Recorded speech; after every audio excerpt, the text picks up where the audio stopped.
Locked On Podcast Network, your team every day.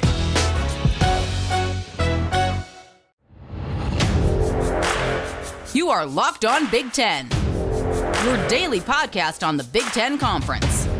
Part of the Locked On Podcast Network, your team every day.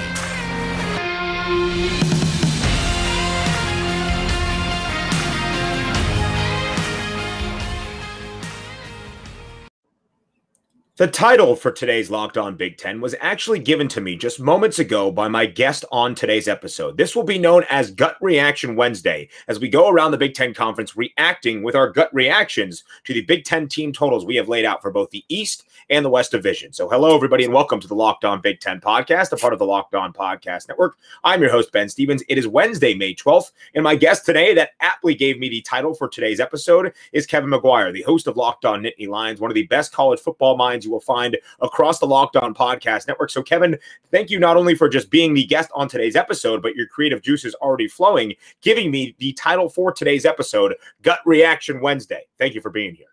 It is my pleasure, as always, to join you, Big Ten, Ben. It's always a good chance to talk some Big Ten football. And, hey, any contributions I can make to help you make your job a little easier, I'm all for as well. It's all part of the game.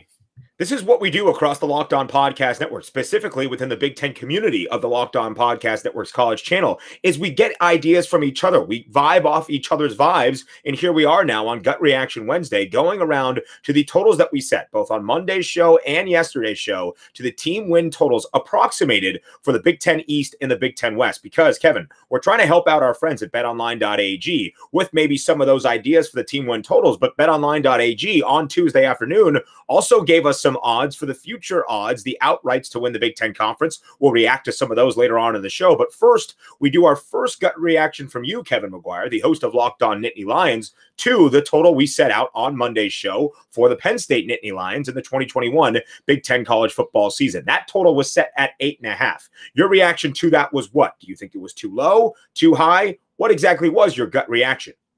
I think it is a fair initial line for Penn State because we saw that they had some struggles last year, and this is going to be a very challenging schedule in 2021. However, when I heard 8.5, I'm thinking I'm going to pound the over as soon as I can because I do think that Penn State has 9 wins in them, and I think that they could potentially have 10. I really do feel like there are a lot of good ingredients for Penn State, and I think a lot of people are probably sleeping on them a little bit.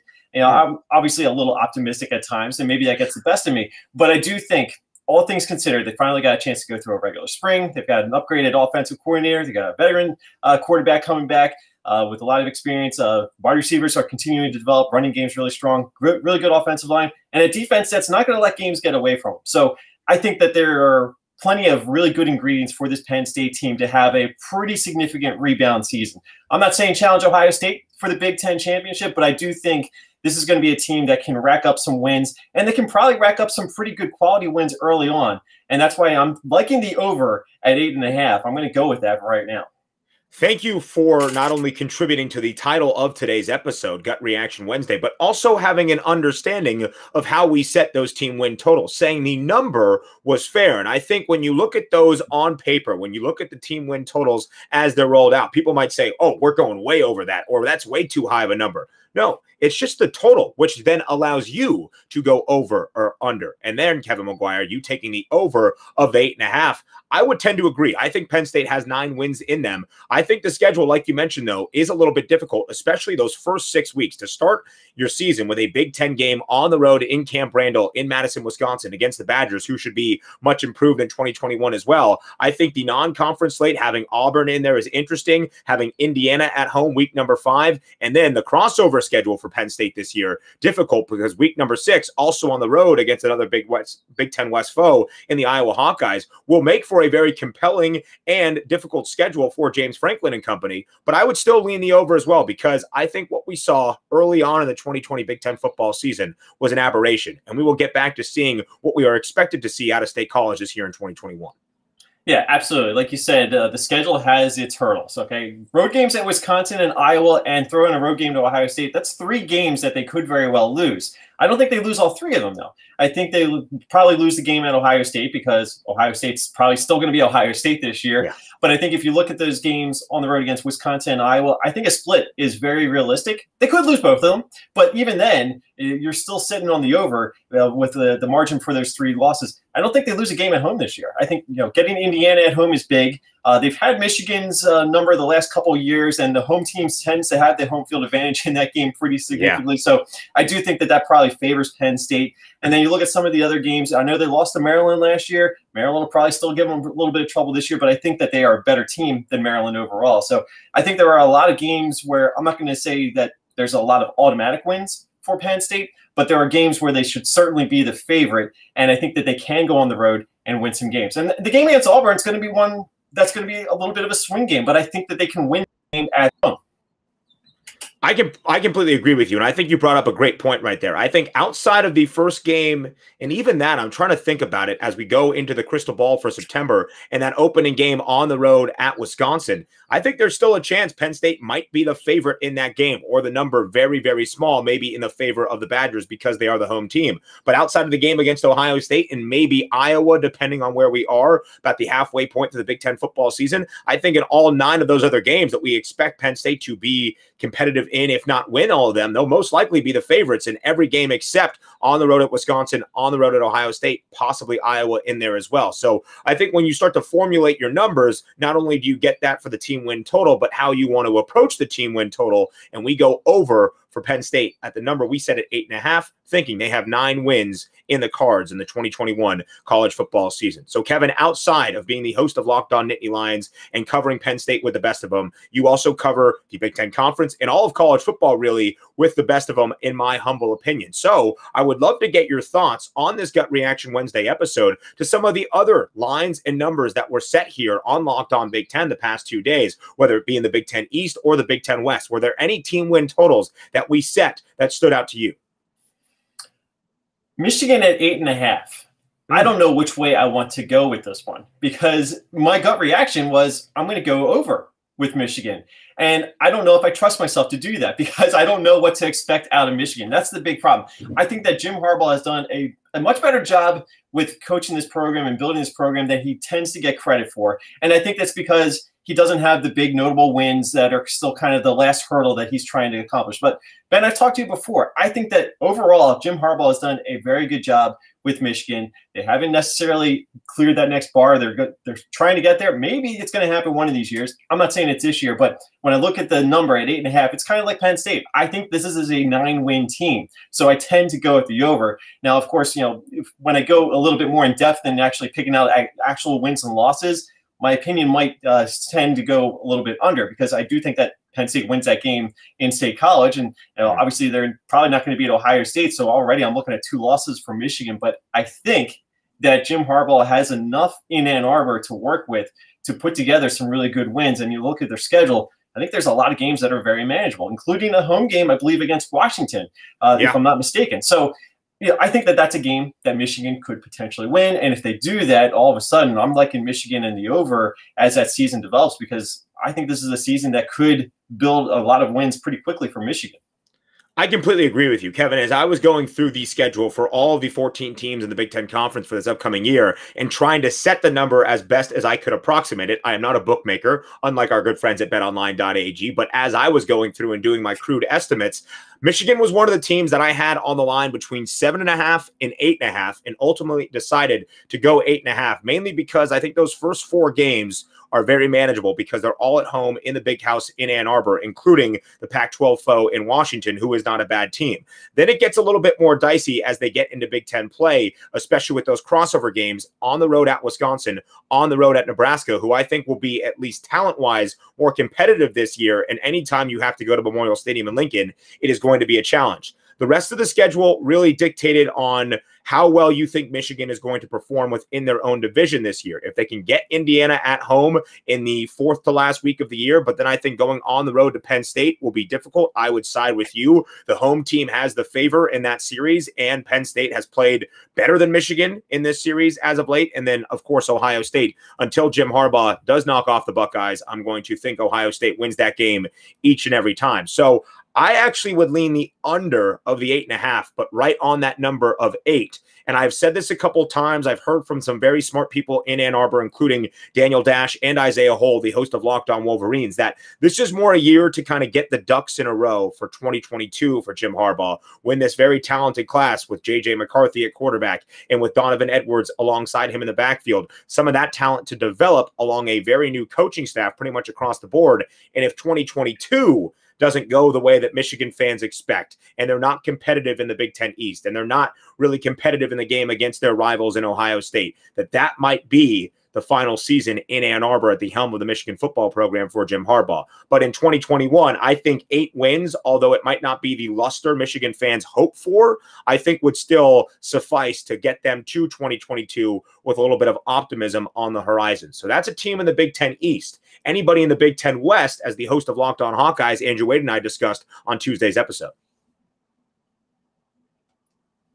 Any team on the Big Ten West? I actually did not look at the Big Ten West, to be honest. No worries, Kevin. Kevin, listen, you are a busy man. I will read these off to you. I will read these off to you, and this will be the essence of Gut Reaction Wednesday. Okay, here we go. Here are the numbers we have for the Big Ten West. We go in order of the 2020 standings. Northwestern, last year's 2020 Big Ten West champions, at 6.5. Iowa, 8.5. Wisconsin, 9.5. Minnesota, 5.5. Nebraska, 5.5. Purdue, 5.5. Illinois, 3.5. So this is the essence now of Gut Reaction Wednesday. I did not mean to put you on the spot, my friend, but I think this can be fun for Gut Reaction Wednesday here on Locked On Big Ten. I like the under for Nebraska. Ooh, I do. The more I'm looking at the Nebraska Cornhuskers, and I just did a roundtable discussion for Athlon Sports, kind of touching on whether or not Nebraska is going to go to a bowl game. And I went into this season, or this offseason rotation, thinking that, all right, next year's probably going to be a year that Nebraska gets themselves to a bowl game. Then I'll look at the schedule, and all of a sudden, I'm not feeling very confident about that decision. So I'm actually liking Nebraska to once again miss out on the postseason because they don't have that win total. So if it's 5.5, right now I'm going 5. I think they just missed the cut. Some of the other teams, what was that number for Wisconsin? 9.5. Yeah, best in the Big Ten West at the moment. They probably are going to be the team to beat in the Big Ten West. I don't know if 10 wins though. And a lot of it probably depends on what happens in that week 1 game, because if they win the game against Penn State, all of a sudden I'm liking 10. But if they lose that game, I think it gets more and more difficult starting the year off with a loss. So I would probably hedge towards the under, but I do think that 10 wins is potential. That's one I'm staying away from, Ben. That's a little too risky for me. It's a little too risque for me. So I'm going to stay away from that Wisconsin line right now.